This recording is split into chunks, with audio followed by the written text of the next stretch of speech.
السلام عليكم ورحمة الله. السلام عليكم ورحمة الله. الحمد لله رب العالمين. اللهم صل على سيدنا محمد وعلى آل سيدنا محمد. Kita dalam segala urusan dunia mengambil keputusan, kita harus bermusyawarah.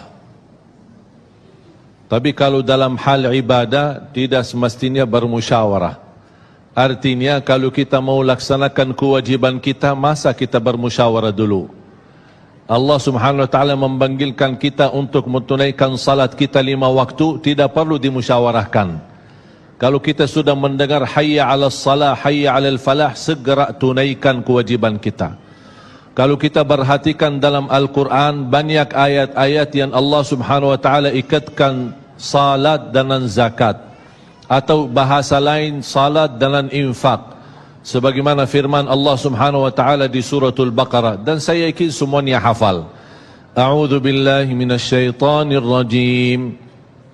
Bismillahirrahmanirrahim. Alif Lam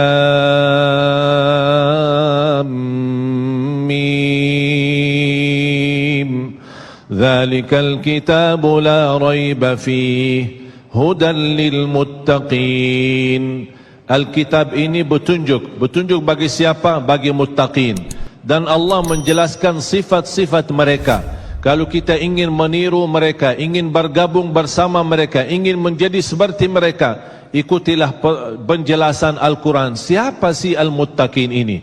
Allah Subhanahu wa taala sebutkan, alladzina yu'minuna bil ghaibi wa yuqimuna as-salata wa mimma razaqnahum yunfiqun. Mereka adalah yang beriman tentang ghaib. Apa yang ghaib? Allah, malaikah, jannah, surga, neraka, segala sesuatu yang ghaib mereka percaya, walaupun mereka tidak melihat dengan mata sendiri.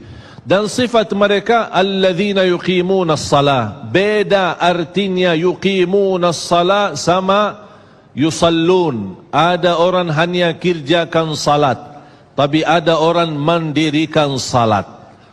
Ada 2 orang salat di saf pertama, sama-sama ruku', sama-sama sujud, sama-sama membaca Al-Quran, tetapi satu diterima oleh Allah, satu tidak diterima oleh Allah. Apa persoalannya? Karena satu menghadap Allah dengan hatinya, dan satu hanya menghadap Allah dengan fisik badannya. Makanya kita melihat orang yang salat dengan hatinya, nikmat salatnya, bisa tenang bacaannya, tenang rukuknya, tenang sujudnya. Beda sama orang yang buru-buru melaksanakan salat.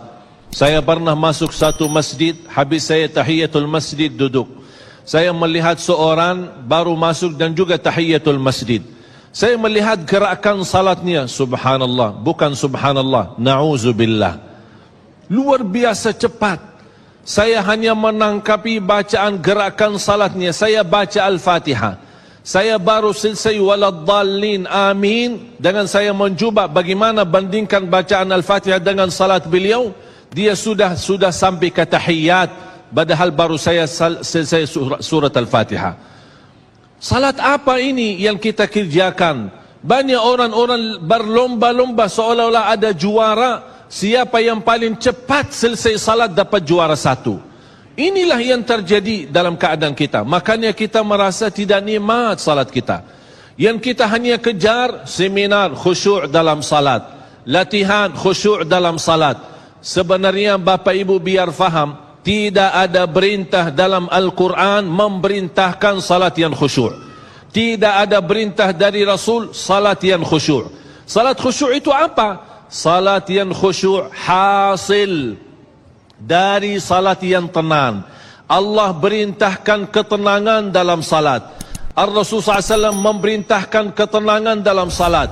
Kalau sifat khusyuk adalah sifat orang mukmin yang melaksanakan salat tumaknina. Qad aflahal mu'minun alladzina hum fi salatihim khashi'un. Ketika ada seorang datang ke masjid di zaman Rasulullah sallallahu alaihi wasallam, masuk masjid, tahiyatul masjid. Selesai salat, dia datang kepada Rasul mau salaman. Rasul tidak menjawab. Bahkan Rasul berkata, salli fa innaka lam tusalli. Salatlah karena kamu belum salat. Dia pergi ke depan, salat lagi, selesai balik lagi bertemu Rasul. Mau salaman, Rasulullah SAW tidak menjawab. Salli fa innaka lam tusalli. Salat dulu karena kamu belum salat. Sampai 3 kali dikasih tahu oleh Rasulullah SAW. Akhirnya orang berkata, mohon maaf ya Rasulullah, saya tidak tahu selain ini salatku. Gimana? Kata Rasulullah SAW, fa idza qumta faqum mutma'inna. Kalau berdiri, berdiri tenang, tumaknina. Tumaknina salah satu rukun di dalam salat. Tidak sah salat seorang tanpa Al-Fatihah, betul? Sama tidak sah salat seorang tanpa tumaknina. Baca tenang, rukuk yang tenang, sujud yang tenang, wallahi akan terasa nikmat. Dari hasil ketenangan dan upaya dan ikhtiar kita akan muncullah rasa khusyuk. Karena khusyuk bukan sesuatu yang datang dari luar, tapi khusyuk sudah ada di dalam hati. Tinggal bagaimana cara dikelola, bagaimana bisa dikembangkan cara salat yang tenang.